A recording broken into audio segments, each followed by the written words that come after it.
Good morning class 7th। आज अपन पढ़ेंगे science chapter 10 respiration in organisms. जैसे ह्यूमन बॉडी है, ह्यूमन बॉडी कुछ ऐसे एक्शंस करती है जो कि क्या है अपने कंट्रोल में नहीं है। जैसे अपना हार्ट बीट करता है, तो क्या आप अपने जो है हार्ट को बीट करने से रोक सकते हो? ऑब्वियसली नहीं रोक सकते। तो ये एक्शन क्या है, हमारे कंट्रोल में नहीं है। तो वैसे ही रेस्पिरेशन, जो आप रेस्पायर कर रहे हो, क्या आप उसे कैंसिल कर सकते हो? क्या आप उस प्रोसेस को कंट्रोल कर सकते हो? नहीं कर सकते, क्योंकि अगर अपन ने रेस्पायर करना बंद कर दिया तो हम क्या है, जिंदा नहीं रह सकते। जैसे जो फूड अपन ने खाया है तो वो बॉडी के अंदर जाते ही क्या हो जाता है, लॉक्ड हो जाता है। उसको अनलॉक करने के लिए क्या है, रेस्पिरेशन प्रोसेस बहुत ही ज़्यादा ज़रूरी होता है। तो रेस्पिरेशन प्रोसेस क्या होता है, इस प्रोसेस में अपन ऑक्सीजन को इनहेल करते हैं और बॉडी में से कार्बन डाइऑक्साइड को निकालते हैं। तो जो फूड हमने खाया है वो फूड हमने बॉडी के अंदर तो ले लिया, लेकिन उस फूड को क्या, अगर वो फूड ब्रेक डाउन होगा सिंपल सब्सटेंसेस में, कौन से ब्रेक डाउन करेगा? सेल। तो सेल जो है उस फूड को ब्रेक डाउन करेंगी और उससे क्या मिलेगी, हमें एनर्जी मिलती है। All living organisms need energy to carry out various essential processes of life. This energy is obtained from the food by a process called respiration. तो देखिए, लिविंग ऑर्गेनिजम्स को एनर्जी चाहिए बहुत सारे काम करने के लिए। तो ये एनर्जी हमें मिलती कहाँ से है? जो हमने फूड खाया है, लेकिन एक प्रोसेस होगा जिसमें क्या है, वो फूड ब्रेक डाउन होगा, सेल्स को जो है वो फूड मिलेगा, तभी कुछ काम कर पाएंगे। उस प्रोसेस को कहा जाता है रेस्पिरेशन। तो अपन क्या, रेस्पिरेशन इसमें देखिए कहा गया है, respiration is a process by which living organisms take in oxygen to release energy and then remove the waste product like carbon dioxide and water. तो रेस्पिरेशन एक प्रोसेस है जिसमें अपन ऑक्सीजन को लेते हैं, कार्बन डाइऑक्साइड, जिससे जो अपनी बॉडी का वेस्ट मटेरियल है जैसे कार्बन डाइऑक्साइड और वाटर है, उसको अपनी बॉडी से हटाते हैं। तो ये रेस्पिरेशन प्रोसेस है। सिंपली अपन कह सकते हैं ये मेथड है जिससे क्या होगा, अपन गैसेस का एक्सचेंज होता है, लेकिन हमें क्या मिलती है, एनर्जी मिलती है। फेजेस ऑफ रेस्पिरेशन, इसमें देखिए रेस्पिरेशन को 3 पार्ट्स में डिवाइड किया गया है, एक्सटर्नल रेस्पिरेशन, इंटरनल रेस्पिरेशन और सेलुलर रेस्पिरेशन। एक्सटर्नल रेस्पिरेशन क्या होता है, जैसे अपन ब्रीथ करते हैं, ये नज़ल एरिया जो अपना नोज़ है, इससे अपन क्या करते हैं, ऑक्सीजन को इनहेल करते हैं, ठीक है। तो ये प्रोसेस को क्या कहते हैं, एक्सटर्नल रेस्पिरेशन, ठीक है। और कार्बन डाइऑक्साइड, जिससे ये नोज़ है, ठीक है, नज़ल एरिया, अपन ऑक्सीजन ले रहे हैं, कार्बन डाइऑक्साइड यहाँ से बाहर निकल रही है। तो ये प्रोसेस जैसा कि इसका नाम है एक्सटर्नल, बाहर ही हो रहा है सब कुछ, ये एक्सटर्नल एनवायरनमेंट के साथ क्या कर रहा है, इंटरेक्ट कर रहा है। तो इस प्रोसेस को कहा जाता है एक्सटर्नल रेस्पिरेशन। अब सेकंड है इंटरनल रेस्पिरेशन।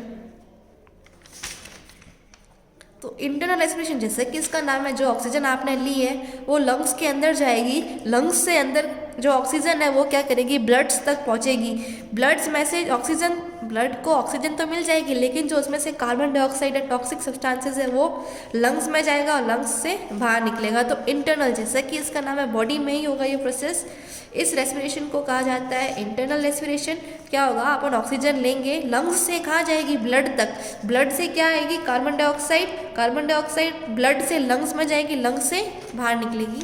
तो ये होता है इंटरनल रेस्पिरेशन। अब है सेलुलर रेस्पिरेशन। तो सेलुलर रेस्पिरेशन वो होता है जो सेल के थ्रू होता है। जैसे ये सारा प्रोसेस हो तो गया, ठीक है, ये ऑक्सीजन सेल तक, इंटरनल रेस्पिरेशन में क्या हुआ, ऑक्सीजन सेल तक चली तो गई, ठीक है, लेकिन सेलुलर रेस्पिरेशन क्या होता है, इसमें जो फूड अपन ने खाया है वो ब्रेक डाउन होता है, जिससे हमें क्या मिलती है, अगर वो फूड ब्रेक डाउन होगा तो सभी सेल्स में पहुंचेगा, जिससे हमें क्या मिलती है, एनर्जी, एनर्जी रिलीज होती है। तो मोस्टली आप कंफ्यूज हो रहे होंगे कि इंटरनल रेस्पिरेशन और सेलुलर रेस्पिरेशन में क्या फ़र्क है तो दोनों एक ही, लेकिन इंटरनल रेस्पिरेशन में क्या हो रहा है कि जो लंग्स से ऑक्सीजन ब्लड में जा रही है, ब्लड से सेल्स तक भी पहुंच जाएगी, लेकिन इस सेलुलर रेस्पिरेशन में एक काम ये हो रहा है कि फूड ब्रेक डाउन होता है, जिससे क्या मिलती है, एनर्जी। तो ये 3 टाइप्स के रेस्पिरेशन हमने पढ़े, एक्सटर्नल रेस्पिरेशन, इंटरनल रेस्पिरेशन और सर्कुलर रेस्पिरेशन। एक्सटर्नल रेस्पिरेशन में क्या होगा, इनहेलेशन एंड एक्सहेलेशन। अपन ने ऑक्सीजन इनहेल की, कार्बन डाइऑक्साइड एक्सहेल की। External respiration or breathing. In external respiration, an organism takes in oxygen from its environment. एक organism क्या करता है, अपने environment से ऑक्सीजन लेता है और कार्बन डाइऑक्साइड रिलीज करता है। Organisms carry out external respiration in various ways depending on their size and environment. For example, तो अलग अलग organisms, ज़रूरी कि हर एनिमल या हर ऑर्गेनिज्म एक ही तरीके से रेस्पायर करे, सबका क्या है, अलग अलग होता है, उनकी साइज़ उनके इन्वायरमेंट के ऊपर डिपेंड करता है। जैसे अमीबा है, अमीबा जो होता है उसका शेप कैसा होता है, इरेगुलर होता है। तो वो क्या करता है, अपनी उसकी बॉडी पे ही क्या होता है, गैसेस का एक्सचेंज हो जाता है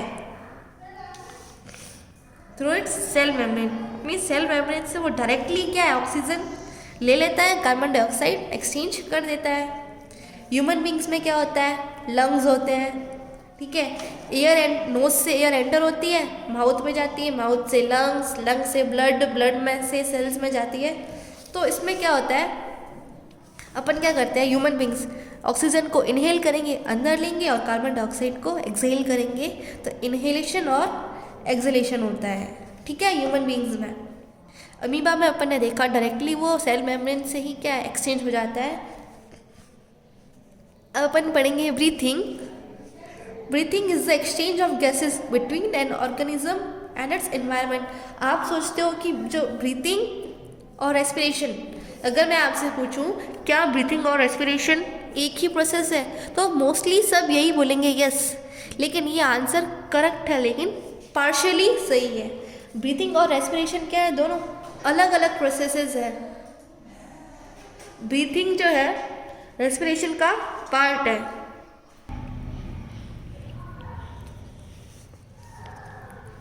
तो ब्रीथिंग और रेस्पिरेशन मैंने अभी कहा कि पार्शियली आपका आंसर ठीक है, लेकिन ये दोनों प्रोसेसेस अलग अलग है। ब्रीथिंग में क्या होता है, गैसेस का एक्सचेंज होता है, ठीक है, इनहेलेशन एंड एक्सहेलेशन। लेकिन रेस्पिरेशन में क्या होता है, हमें एनर्जी मिलती है, उस प्रोसेस से एनर्जी रिलीज हो सकती है। तो आप ब्रीथिंग और रेस्पिरेशन कहना गलत होगा। अभी मैंने आपको कहा था कि ब्रीथिंग क्या है, रेस्पिरेशन का ही पार्ट है। जो ब्रीथिंग होता है वही सेल्स के बाहर होता है, लेकिन रेस्पिरेशन सेल्स के अंदर होता है।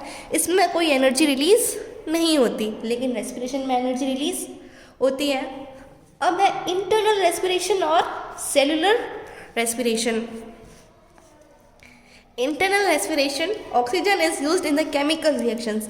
इसमें ऑक्सीजन केमिकल, कुछ केमिकल रिएक्शंस हो गई, आप देख सकते हैं, glucose plus oxygen, glucose oxygen के साथ रिएक्ट करके कार्बन डाइऑक्साइड प्लस वाटर और एनर्जी रिलीज करता है। इससे क्या होगा, जैसे ये अपन ने फूड खाया, ठीक है, ऑक्सीजन के साथ रिएक्ट करके कार्बन डाइऑक्साइड, वाटर और कुछ सब्सटेंसेस रिलीज होता है। ये रिएक्शन आपको याद रखनी है। ग्लूकोज C6H12O6 ग्लूकोज का फॉर्मूला होता है।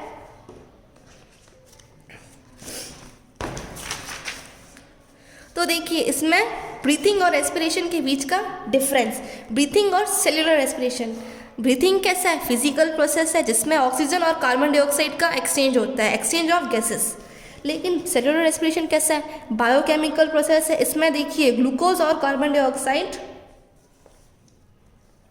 जो है, ग्लूकोज ऑक्सीजन के साथ रिएक्ट करके ग्लूकोज का क्या हो रहा है, ऑक्सीडेशन हो रहा है यहाँ पे, ठीक है। और carbon dioxide, water, toxic substances से बाहर निकलते हैं, और इस प्रोसेस में क्या होता है, इसमें एनर्जी रिलीज नहीं होती, इसमें एनर्जी रिलीज होती है। ये हर सेल में नहीं होता है, लेकिन ये क्या है, इसमें सारी सेल इन्वॉल्व होती है। इस प्रोसेस में कोई एंजाइम यूज़ नहीं होती है, इस प्रोसेस में एंजाइम यूज़ होती है। तो ये अपन ने पढ़ा ब्रीथिंग और रेस्पिरेशन। अगले लेक्चर में अपन रेस्पिरेशन के टाइप्स पढ़ेंगे, एरोबिक और अनएरोबिक। एक रेस्पिरेशन में क्या होगा, ऑक्सीजन की प्रेजेंस होगी, एक में ऑक्सीजन की एब्सेंस होगी, ठीक है। तो ये अपन अगले लेक्चर में करेंगे।